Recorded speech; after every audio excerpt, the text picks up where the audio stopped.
दोस्तों, दुनिया के सबसे अमीर इन्वेस्टर वॉरेन बफे कहते हैं कि अगर कैलकुलस और अलजेब्रा का यूज होता इन्वेस्टिंग के लिए तो मुझे वापस से न्यूज़पेपर बेचना पड़ता, क्योंकि स्टॉक मार्केट और इन्वेस्टिंग दूर से जितना कॉम्प्लिकेटेड लगता है उतना है नहीं। और जितना लोगों को डर लगता है कि उनका लॉस हो जाएगा, उन्हें उतना डरने की भी जरूरत नहीं है। ये चीज आपको इस वीडियो के एंड होने के पहले खुद ही पता लग जाएगी और आपका स्टॉक मार्केट का सारा डर भी निकल जाएगा। तो अगर आपको सीरियसली इन्वेस्टिंग करना है और उसके जरिए वेल्थ क्रिएट करना है तो आप बिल्कुल सही वीडियो देख रहे हो, क्योंकि आज की इस वीडियो में मैं आपको स्टेप बाय स्टेप उंगली पकड़ के गाइड करूंगा कि कैसे आप खुद अपनी जर्नी की शुरुआत कर सकते हो, एक अच्छा स्टॉक पिक कर सकते हो और कॉन्फिडेंटली अपना पहला इन्वेस्टमेंट कर सकते हो अपनी वेल्थ क्रिएशन के लिए। और ये सब चीज हम जानेंगे एकदम सिंपल लैंग्वेज में, क्योंकि इस चैनल के जरिए मेरा गोल यही है कि आपको नॉलेज, मोटिवेशन और डायरेक्शन मिले, ताकि आप भी जल्द से जल्द फाइनेंशियल फ्रीडम अचीव कर सको। क्योंकि दोस्तों, कोई भी फील्ड में सबसे पहला स्टेप सबसे डिफिकल्ट होता है और यही चीज मैं आप लोगों के लिए इस वीडियो के जरिए इजी करना चाहता हूं। और लोग कहते हैं कि इन्वेस्टिंग सबके लिए नहीं है, लेकिन मेरा ओपिनियन यही है कि इन्वेस्टिंग सब कर सकते हैं और सबको करना चाहिए भी।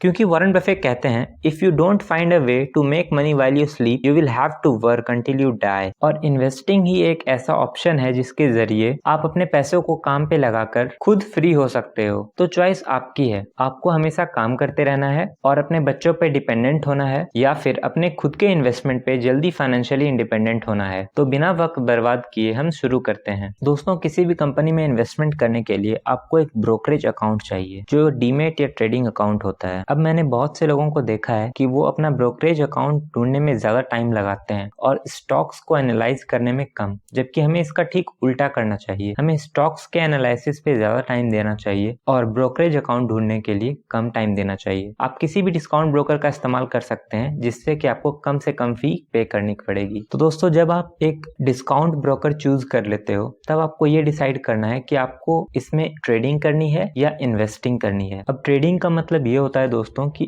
आप उसे खरीदने के साथ ही उसे बेचने का सोचते हो, यानी कि वो बहुत ही कम टाइम फ्रेम के लिए आपके पास रहता है, फिर चाहे वो स्टॉक हो या कोई अदर एसेट हो। इसका ठीक उल्टा इन्वेस्टिंग में आप बाय एंड होल्ड की स्ट्रेटजी अपनाते हो, यानी कि आप खरीदते हो और उसे लॉन्ग टर्म के लिए होल्ड करते हो, ताकि वो लॉन्ग टर्म में कंपाउंड हो जाए और आपको वेल्थ बना कर दे। अगर आपको सीरियसली वेल्थ क्रिएट करना है तो आपको हमेशा इन्वेस्टिंग के तरफ जाना चाहिए, क्योंकि आप कभी भी मार्केट को प्रेडिक्ट नहीं कर सकते हो। इसीलिए ट्रेडिंग थोड़ा रिस्की हो जाता है कंपेयर टू इन्वेस्टिंग, लेकिन इन्वेस्टमेंट में लॉन्ग टर्म में ये गारंटीड है कि आप अच्छा खासा रिटर्न और अच्छी खासी वेल्थ क्रिएट करोगे ही करोगे। तो दोस्तों, फाइनली जब आप डिसाइड करोगे कि आपको एक लॉन्ग टर्म में इन्वेस्टिंग करके वेल्थ क्रिएट करनी है, तब आता है अगला स्टेप, जो कि है pick one business to start. अब दोस्तों, स्टार्टिंग के 1000 रुपए लगाकर भी अगर आप पोर्टफोलियो को डाइवर्सिफाई करने की कोशिश कर रहे हो, यानी कि बहुत सारे कंपनियों में पैसा लगाने की सोच रहे हो, तो आप ये गलत कर रहे हो। आपको कुछ ही कंपनी में पैसा लगाना चाहिए, लेकिन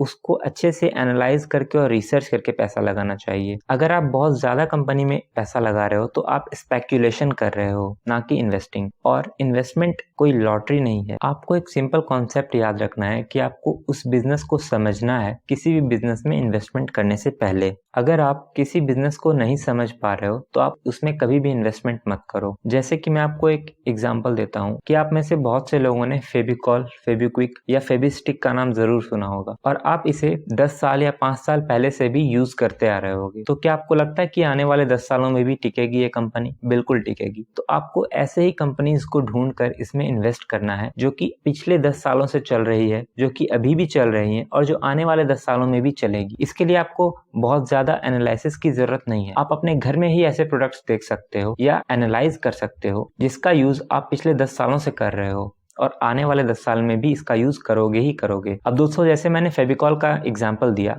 ये पेडिलाइट कंपनी का एक प्रोडक्ट है। अब दोस्तों, जहां लोग बहुत सारे ऐसे इन्वेंशंस पर पैसा लगा रहे हैं जिनका फ्यूचर फिक्स नहीं है, वो क्या करेगी फ्यूचर में वो हमें नहीं पता, जैसे कि AI, metaverse, green energy, rocket science etc। लेकिन उसके जगह पर पेडिलाइट एक ऐसी कंपनी है जो आने वाले टाइम में भी आपको प्रॉफिट देगी। दोस्तों, ये वीडियो कोई स्टॉक रिकमेंडेशन या स्टॉक एडवाइस नहीं है, ये वीडियो प्योरली नॉलेज पर्पस के लिए है। आप ऐसे कई प्रोडक्ट्स देख सकते हो दोस्तों। अब चाहे एआई आ जाए या ग्रीन एनर्जी आ जाए या फिर कोई हाईटेक कंपनी आ जाए मार्केट में, लेकिन फिर भी लोग फेविकॉल का यूज करेंगे ही करेंगे, लोग ब्रिटानिया के बिस्किट्स खाएंगे ही खाएंगे और लोग मैगी खाएंगे ही खाएंगे। जो कि नेस्ले कंपनी की है। तो अगली बार आप जब भी कोई प्रोडक्ट यूज करो तो आप एक बार ये सोचो कि क्या आप ये प्रोडक्ट पिछले 10 सालों से यूज कर रहे हो, क्या आप आज वो प्रोडक्ट यूज कर रहे हो, और क्या आप आने वाले 10 सालों तक भी उस प्रोडक्ट को यूज करोगे। अगर आपका इस तीनों का जवाब हाँ है तो आपको उस कंपनी के बारे में और रिसर्च करनी चाहिए, और अगर आपको वो कंपनी अच्छी लगे तो आप उसमें इन्वेस्ट कर सकते हो। और दोस्तों, आपको एक कॉमन सा बिजनेस पकड़ना है, एक इजी बिजनेस पकड़ना है, क्योंकि कभी कभी common businesses he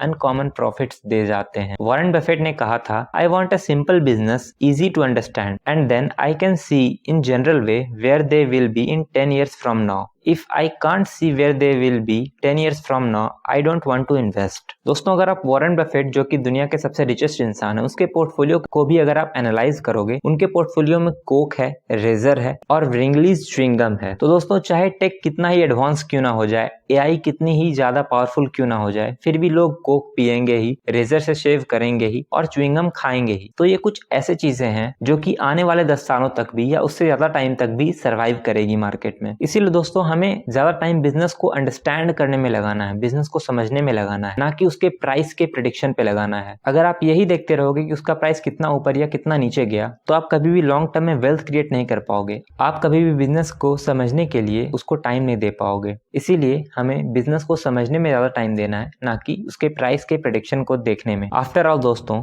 gamers are won by the players who focus on the playing field, not by those people whose eyes are stuck on the scoreboard. तो इसीलिए हमें सारे प्रेडिक्शंस को इग्नोर करना चाहिए और जिस स्टॉक में हमें इन्वेस्ट करना है उसके बिजनेस को समझने में ज्यादा टाइम देना चाहिए। आई होप दोस्तों, आज की इस वीडियो से आपकी लाइफ में थोड़ी वैल्यू ऐड हुई होगी। अगर ऐसा है तो इस वीडियो को लाइक करना ना भूलें और चैनल को सब्सक्राइब करके बेल आइकन प्रेस कर दें, ताकि आपको आने वाली वीडियो के नोटिफिकेशन भी मिलते रहें। Power of compounding in stock market को समझने के लिए आप मेरी लेफ्ट वाली वीडियो को देखें और 5 सालों में 1 करोड़ जमा करने का प्रैक्टिकल तरीका जानने के लिए आप मेरी राइट वाली